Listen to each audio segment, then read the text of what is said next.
Welcome to Bharat exams academy Madurai. அனைவருக்கும் வணக்கம். நம்ம இன்றைக்கி என்ன பார்க்க போகிறோன்னு பார்த்துட்டு இருந்தீங்கன்னா, ஆல்ரெடி நம்ம ஸ்டார்ட் பண்ண மைக்ரோ எக்கனாமிக்ஸ் அதுலேருந்து 7 டாபிக் பார்த்துருந்தோம். செவன்த் சப் டாபிக் வர இப்போ 8th சப் டாப்பிக்லேருந்து பார்க்க போகிறோம். ஸோ இந்த வீடியோவில் நம்ம என்னென்ன பார்க்க போகிறோன்னா, மைக்ரோ எக்கனாமிக்ஸ் ரிலேட்டடான சில முக்கியமான டாபிக்ஸ் பார்க்க போகிறோம் இன்றைக்கி. ஸோ இது வரைக்கும் நம்ம சேனலை சப்ஸ்கிரைப் பண்ணாங்க, சப்ஸ்கிரைப் பண்ணிக்கோங்க. ஃபஸ்ட் டைம் பார்க்குறவங்க இதுக்கு முன்னாடி போட்ட எல்லா வீடியோவும் பார்த்துட்டு இந்த வீடியோவை கண்டினியூ பண்ணுங்கள். அப்போ தான் உங்களுக்கு நம்ம என்ன பார்த்துட்ருக்கோன்றது தெளிவாக புரியும். ஸோ நம்ம இதுக்குரிய போர்ஷன் பார்த்துட்ருக்கோன்னு பார்த்தீங்கன்னா, கம்பைன்ட் டெக்னிக்கல் சர்வீஸ் எக்ஸாமினேஷன் நான் இன்டர்வியூ போஸ்ட்டில் புள்ளியலுக்கு கீழே வரக்கூடிய எக்கனாமிக்ஸ் அப்படின்ற யூனிட்டில் இருக்கக்கூடிய சப் டாபிக்ஸ் தான் பார்த்துட்ருக்கோம். அதில் இருக்கக்கூடிய மைக்ரோ எக்கனாமிக்ஸ் அப்படின்ற டாபிக் பற்றி தான் நம்ம விரிவாக பார்த்துட்ருக்கோம். ஓகேங்களா? ஓகே, வாங்க பார்க்கலாம்.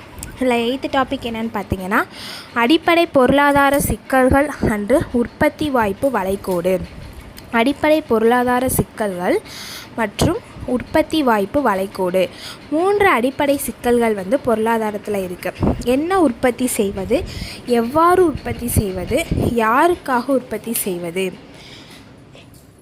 அப்படின்றது 3 அடிப்படை சிக்கல்களாக சொல்கிறாங்க.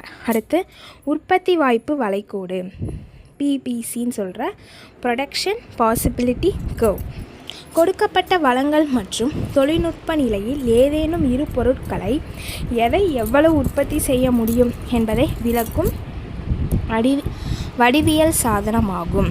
ஸோ பிபிசி அப்படின்றது கொடுக்கப்பட்ட வளங்கள் தொழில்நுட்ப நிலையில் ஏதேனும் இரு பொருட்களை எதை எவ்வளவு உற்பத்தி செய்யணும் அப்படின்றத விளக்கக்கூடிய ஒரு வடிவியல் சாதனம் தான் பிபிசி.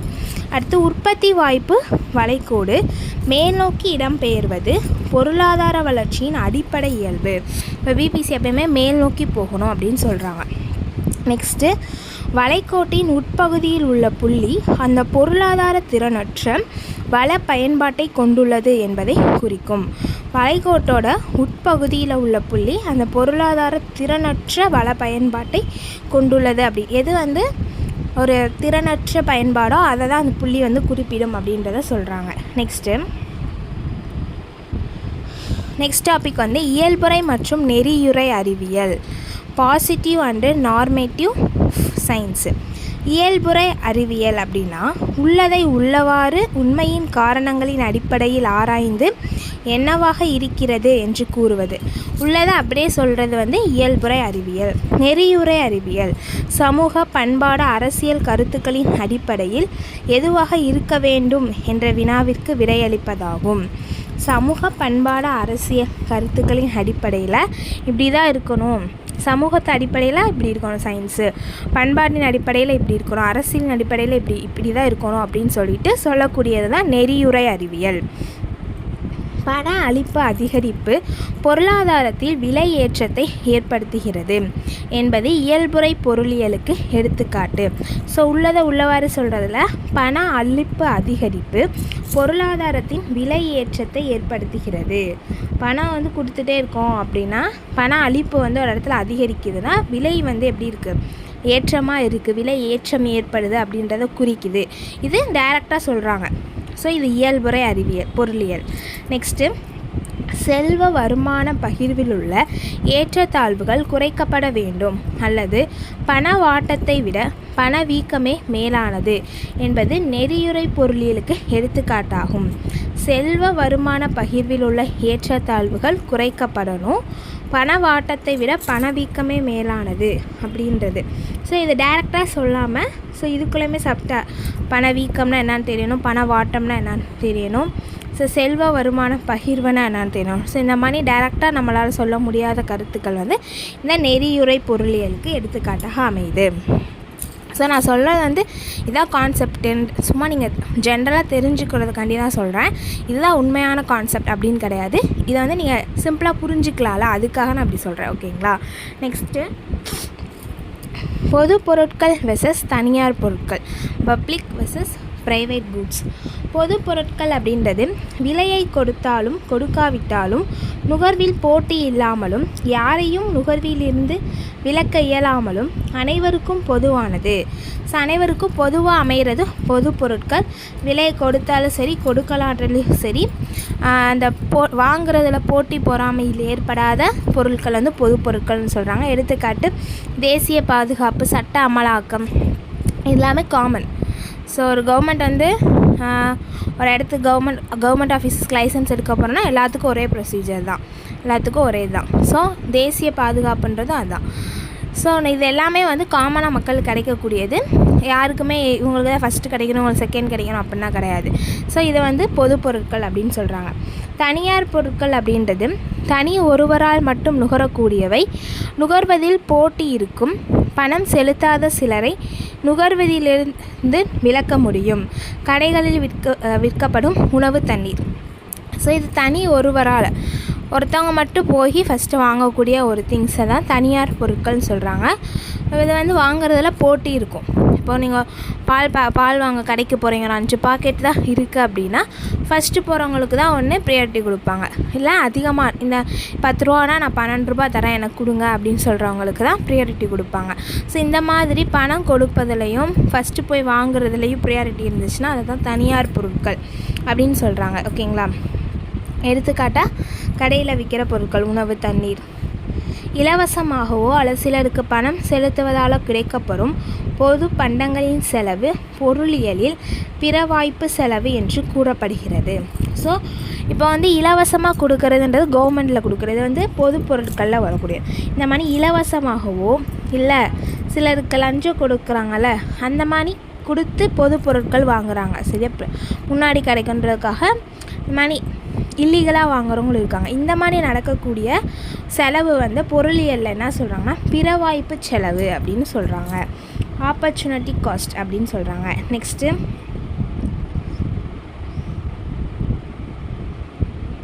பயன்பாட்டின் கூடுதல் இயல்புகள், நேச்சர் ஆஃப் யூட்டிலிட்டி.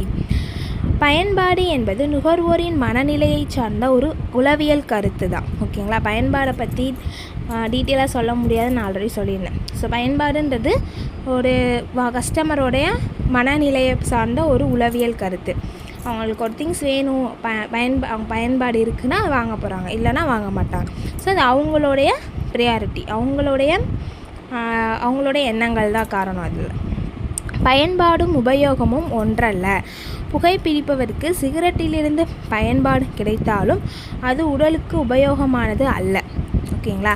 ஸோ பயன்பாடும் உபயோகமும் ஒன்று கிடையாது. சிலர் வந்து பயன்படுத்துறதுனால அது அவங்களுக்கு உபயோகப்படுதுன்னு சொல்ல முடியாது. எடுத்துக்காட்ட சிகரெட் சொல்கிறாங்க. நெக்ஸ்ட்டு பயன்பாடும் மகிழ்ச்சியும் ஒன்றல்ல. நோயுற்ற ஒருவர் மருந்து உட்கொள்ளும் போது பயன்பாடு கிடைத்தாலும் அது அவருக்கு மன மகிழ்ச்சி தராது. ஸோ பயன்பாடும் மகிழ்ச்சியும் ஒருத்தவங்களுக்கு இது தேவைன்றக்கனே பயன்படுத்துகிறப்போ அவங்களுக்கு மகிழ்ச்சி கிடைக்குமா? இல்லை. எடுத்துக்காட்டு டேப்லெட்ஸ்னால் யூஸ் பண்ணுற ஒரு பேஷண்ட்டு, டேப்லெட்ன்றது பேஷண்ட்டுக்கு தேவை, ஆனால் அது கண்டிப்பாக அது போடுறதுனால அவங்களுக்கு ஹாப்பினஸ் கிடைக்குதுன்னா கிடையாது. ஓகேங்களா? ஸோ அது ரெண்டும் ஒன்றல்ல. பயன்பாடு என்பது நீதி நெறி அல்லது ஒழுக்க நெறி முக்கியத்துவம் கொண்டது அல்ல.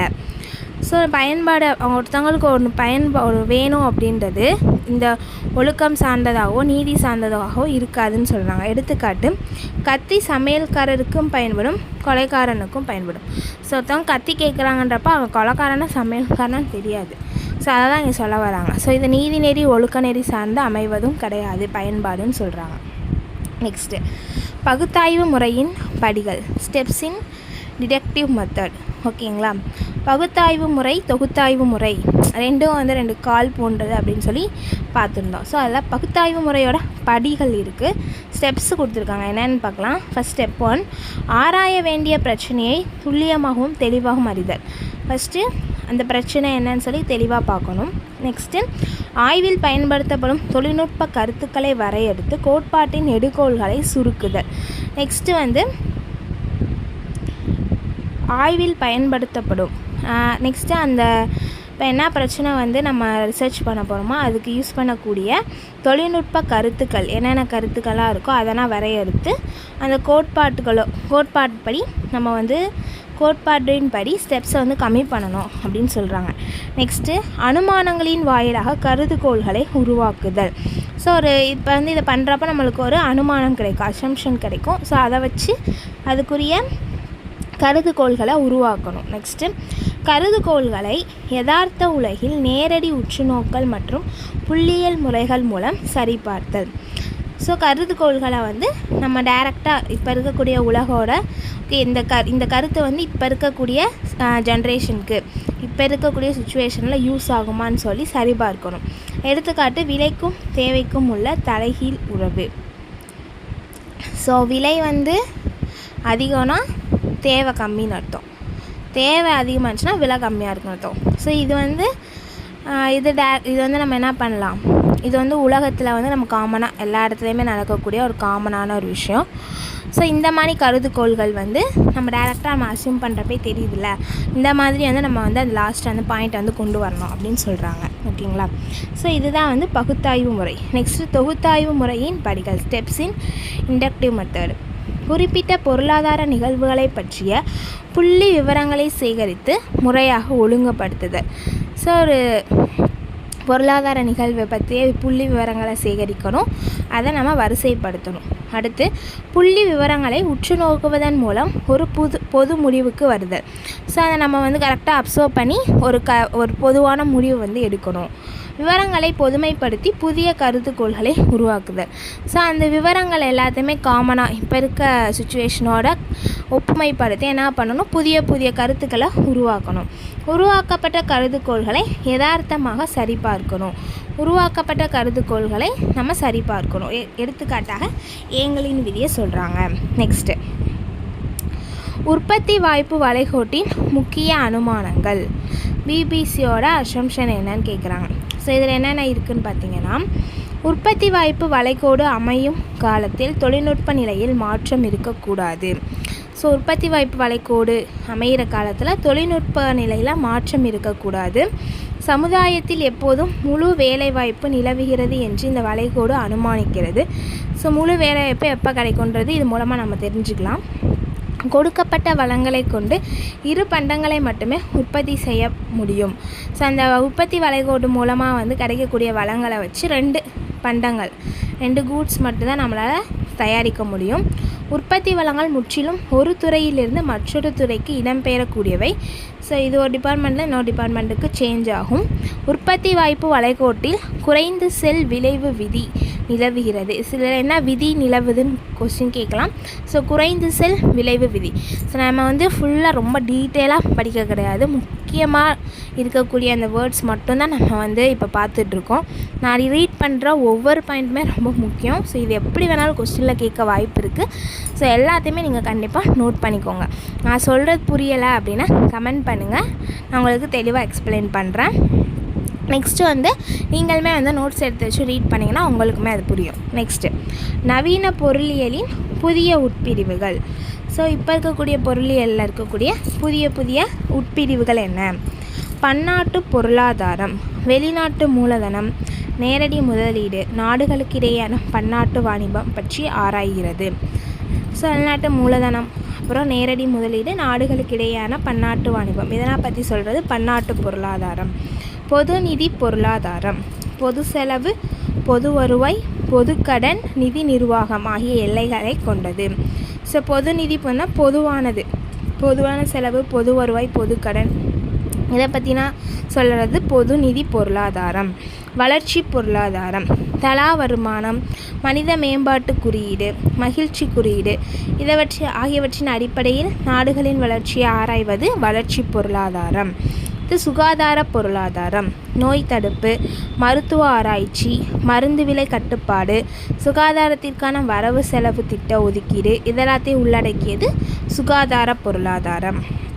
சுற்றுச்சூழல் பொருளாதாரம், பொருளாதார முன்னேற்றத்தால் ஏற்படும் இயற்கை வள சுரண்டல், சுற்றுச்சூழல் மாசு மற்றும் சூழலியல் பிரச்சனைகள், இதெல்லாமே இதெல்லாம் காமனான டாபிக் தான். இதனாலே இது உங்களுக்கு ஆட்டோமேட்டிக்காக தெரிகிற மாதிரி டாபிக்ஸ் தான். ஸோ இதை அப்படியே டேரெக்டாக பார்த்துக்கோங்க. நெக்ஸ்ட்டு வந்து சமநிலை அப்படின்றது சமநிலை என்பது மாற்றமில்லா நிலையை அடைவது என்று வரையறுத்தவர் பேராசிரியர் ஸ்டிக்லர். ஓகேங்களா, சமநிலைன்றது மாற்றமில்லா நிலை அப்படின்னு சொன்னவர் ஸ்டிக்லர். நுகர்வோர் உச்ச மனநிறைவை பெறுகின்ற போது, உற்பத்தியாளர் உச்ச லாபத்தை பெறுகின்ற போதும் சமநிலை அடைகிறார்கள். ஸோ கஸ்டமர்ஸ்க்கும் அந்த பொருள் ரொம்ப பிடிச்சிருக்கு, ஸோ விற்கிறவங்களுக்கும் இதை விற்கிறனால லாபம் ஏற்படுது. ஸோ இந்த ரெண்டுமே கிடைக்கக்கூடிய அந்த இடம் தான் சமநிலை அப்படின்னு சொல்கிறாங்க. உற்பத்தி காரணிகள் முழு வேலைவாய்ப்பையும் உச்ச வெகுமதியையும் பெறும்போது சமநிலை அடைகின்றன. ஸோ உற்பத்தி பண்ணுற இடத்துல ஒரு முழு வேலைவாய்ப்பும் அதன் மூலமாக நம்மளுக்கு கிடைக்கக்கூடிய எல்லா பொருட்களும் உச்ச வெகுமதினா எல்லா பொருட்களும் கிடைக்கிது அப்படின்றப்போ அந்த இடத்துல சமநிலை ஏற்படுது. இது சமநிலை. அடுத்து பகுதி சமநிலை அல்லது தனி சமநிலை. ஒரே ஒரு மாறியின் அதாவது மூலம் மட்டும் கிடைக்கக்கூடிய சமநிலை. ஒரு குறிப்பிட்ட பண்டத்தின் மூலம் மட்டும் கிடைக்கக்கூடிய சமநிலை பகுதி சமநிலை அல்லது தனி சமநிலை. அடுத்து பொது சமநிலை. பொருளாதாரத்தில் செயல்படுகின்ற அனைத்து மாறிகளையும் கணக்கில் எடுத்துக்கொண்டு மொத்த பொருளாதாரத்திலும் ஏற்படும் சமநிலையை குறிப்பதாகும். ஸோ பொருளாதாரத்தில் இருக்க எல்லா மாறியுமே யூஸ் பண்ணி எல்லாமே பண்டம், கூட்ஸு, சர்வீசஸ், உற்பத்தி காரணிகள் எல்லாத்தையுமே யூஸ் பண்ணி கணக்கில் எடுத்துக்கொண்டு மொத்த பொருளாதாரத்திலையும் ஏற்படுகின்ற சமநிலையை குறிப்பது பொது சமநிலை அப்படின்னு சொல்கிறாங்க. நெக்ஸ்ட்டு நுண்ணின பொருளியலின் முக்கியத்துவம். ஓகேங்களா, importance of micro economics. Micro economics தான் பார்த்துட்ருக்கோம், அதோடைய இம்பார்ட்டன்ஸ் என்னன்னு பார்த்துடலாம். ஒரு பொருளாதாரத்தின் ஒட்டுமொத்த செயல்பாட்டையும் அறிந்து கொள்ள உதவுகிறது. ஸோ இது இம்பார்ட்டன்ஸ் தான், நான் சும்மா ரீட் பண்ணுறேன், நீங்கள் அப்படியே கேட்டுக்கோங்க. ஒரு பொருளாதாரத்தின் ஒட்டுமொத்த செயல்பாட்டை அறிந்து கொள்ள உதவுகிறது. அரசு மற்றும் நிறுவனங்களுக்கு தேவையான பொருளாதார கொள்கைக்கான கருவிகளை தருகிறது. சமுதாயத்தின் பொருளாதார நலனின் நிலையை பற்றி விரிவாக ஆராய்கிறது. பற்றாக்குறையான வளங்களை திறன்படவும் உத்தம அளவிலும் பங்கிட்டு பயன்படுத்த உதவுகிறது. நாடுகளுக்கு இடையேயான பன்னாட்டு வாணிபத்தில் முக்கிய பங்காற்றுகிறது. எதிர்கால பொருளாதார நிகழ்வுகளை கணிப்பதற்கான முற்கணிப்பிற்கு அடிப்படையாக உள்ளது. சந்தையில் பண்டங்கள் பணிகளுக்கு சரியான விலை நிர்ணயம் செய்ய உதவுகிறது. ஸோ இந்த பாயிண்ட்ஸ் எல்லாமே நோட் பண்ணி வச்சுக்கோங்க. இதில் ஏதாவது 3 பாயிண்ட்ஸ் கொடுத்துட்டு 4 பாயிண்ட் டிஃப்ரெண்ட்டாக கொடுத்துட்டு இதில் எது இதோடைய முக்கியத்துவம் இல்லாதது, மைக்ரோ எக்கனாமிக்ஸோட முக்கியத்துவங்களில் இல்லாதது எது அப்படின்ற மாதிரி கொஸ்டின் கேட்க வாய்ப்புகள் இருக்குது. ஓகேங்களா, நோட் பண்ணிக்கோங்க. நெக்ஸ்ட்டு உற்பத்தி வாய்ப்பு வளைகோட்டின் கூடுதல் பயன்பாடுகள். இந்த உற்பத்தி வாய்ப்பு வளைகோட்டோட எக்ஸ்ட்ரா பெனிஃபிட்ஸ் என்ன அப்படின்னு பார்க்கலாம். தேர்ந்தெடுப்பு சிக்கல். வளங்கள் பற்றாக்குறையாக இருப்பதால் அதிக மற்றும் குறைந்த வருமானம் உள்ள குழுக்களுக்கு இடையே வளங்களை பங்கிடுவதில் ஏற்படும் சிக்கல்களை விளக்க உற்பத்தி வாய்ப்பு வளைகோடு உதவுகிறது. வளங்களை பிரித்து கொடுக்குறோம், பற்றாக்குறையான நேரங்களில் வளங்களை பிரிக்கிறதுக்கு இது உதவுது. பற்றாக்குறை என்னும் கருத்து. இருக்கிற தொழில்நுட்பத்தின் உதவியுடன் ஒரு குறிப்பிட்ட எல்லையை தாண்டி உற்பத்தி செய்ய முடியாது என்ற வாழ்வின் யதார்த்த நிலையை பிபிசி பிரதிபலிக்கிறது. அதாவது நம்மக்கிட்ட இருக்கிற டெக்னாலஜியை வச்சு ஒரு குறிப்பிட்டதை தாண்டி நம்மளால் உற்பத்தி செய்ய முடியாதுன்றதையும் இந்த வளைகோடு சொல்லுதுன்னு சொல்கிறாங்க. மைய சிக்கல்களுக்கான தீர்வு. எதை எவ்வளவு உற்பத்தி செய்வது என்ற சிக்கலுக்கான தீர்வு இந்த வளைகோட்டின் எந்த பகுதியை தேர்ந்தெடுப்பது என்ற முடிவில் அடங்கியுள்ளது. இது ஆல்ரெடி நம்ம பார்த்த ஒரு டாபிக் தான். எதை எவ்வளோ உற்பத்தி செய்யணுன்றதை இந்த வளைகோடு தீர்மானிக்க உதவி பண்ணுதுன்னு சொல்கிறாங்க. அடுத்து உற்பத்தி வாய்ப்பு. உற்பத்தி வாய்ப்பு வளைகோட்டின் உட்பகுதியில் உள்ள ஏதேனும் ஒரு புள்ளி தேர்ந்தெடுக்கப்பட்டால் அது அந்த பொருளாதார திறனற்ற உற்பத்தி முறையையும் முழுமையாக பயன்படுத்தாத வளங்களையும் கொண்டுள்ளது என்பதை காட்டுகிறது. ஸோ நம்ம எந்த பகுதியை தேர்ந்தெடுக்கிறோமோ அந்த பகுதியில் எது திறனற்ற உற்பத்தி முறையாகவும் முழுமையாக பயன்படுத்தப்படாத வளமும் இருக்குன்றது தான் அந்த புள்ளி காட்டுதுன்னு சொல்கிறாங்க. உற்பத்தி வாய்ப்பு வளைகோட்டிற்கு வெளியே உள்ள புள்ளி, இது உட்பகுதியில் இருந்துச்சுன்னா வெளியில் இருக்க புள்ளியை நம்ம தேர்ந்தெடுத்தோன்னா தற்போதைய வளங்களின் பற்றாக்குறையினால் அடைய முடியாதது ஆகும். இப்போ இருக்க வளங்களை வச்சு நம்மளால் அதை கம்ப்ளீட் பண்ண முடியாத சில கருத்துக்களை சொல்கிறது தான் வளைகோட்டின் வெளியே உள்ள புள்ளி அப்படின்னு சொல்கிறாங்க. நெக்ஸ்ட்டு கலைச்சொற்கள் மற்றும் விரைவு விளக்கங்கள். பற்றாக்குறை, ஓகேங்களா, ஸ்கேசிட்டி. மக்கள் எதை விரும்புகிறார்கள், மக்கள் எதை பெற முடியும் ஆகிய இரண்டிற்கும் இடையே உள்ள இடைவெளி தான் பற்றாக்குறை. எதை விரும்புகிறாங்க, ஆனால் எதை பெற முடியும், இது ரெண்டுக்கும் இருக்கக்கூடிய இடைவெளி பற்றாக்குறைன்னு சொல்கிறாங்க. உற்பத்தி ப்ரொடக்ஷன், நுகர்வோரின் தேவையை நிறைவு செய்ய பயன்பாட்டை உருவாக்குதல். ஸோ நுகர்வோரோட தேவையை நிறைவு செய்யக்கூடிய பயன்பாட்டை உருவாக்குவது தான் ப்ரொடக்ஷன் உற்பத்தி. பகிர்வு, நாட்டின் ஒட்டுமொத்த வருமானம் அதற்கு உழைத்த 4 உற்பத்தி காரணிகளுக்கும் பிரித்தளிக்கப்படுவது பகிர்வு. ஸோ வருமானத்தை எதன் மூலமாக வந்துச்சோ அது எல்லா காரணிகளுக்கும் பிரித்து கொடுக்கறது தான் பகிர்வு. மதிப்பு, பரிமாற்றத்தின் மூலம் ஒரு பொருள் மற்ற பொருட்களை பெறுகின்ற சக்தி. மதிப்புன்ற நெக்ஸ்ட்டு வேல்யூ. வேல்யூன்றது பரிமாற்றத்தின் மூலம் ஒரு பொருள் மற்ற பொருட்களை பெறுகின்ற சக்தி தான் வேல்யூ. இப்போ எடுத்துக்காட்டு பண்டமாற்று முறையில் அரிசிக்கு ஈடாக இது கொடுத்தாங்க, பருப்பு கொடுத்தாங்க, ஆட்டோட தோலுக்கு பதிலாக பால் கொடுத்தாங்க எப்படின்னா சொல்லுவாங்க. ஸோ அப்போ இந்த பொருளோட மதிப்பு இந்த பொருளோட மதிப்பு ஈக்குவல், இதான் வேல்யூ அப்படின்னு சொல்கிறாங்க. செலவு காஸ்ட், ஒரு குறிப்பிட்ட அளவு பண்டத்தை உற்பத்தி செய்வதற்கோ அல்லது வாங்குவதற்கோ ஏற்படும் ஒட்டுமொத்த செலவினங்கள் தான் காஸ்ட். ஒரு பொருளை வாங்கக்கூடிய எல்லா செலவு, போக்குவரத்து செலவாகட்டும், அந்த பொருளை எடுத்துகிட்டு போகக்கூடிய வண்டி செலவாகட்டும், போய் வாங்கிட்டு வர செலவாகட்டும், எல்லாத்தையுமே சேர்த்து வாங்குகிற பணம் எல்லாமே சேர்த்து தான் நம்ம செலவுன்னு சொல்கிறோம். அந்த பொருளோட விலை மட்டும் செலவாகாது.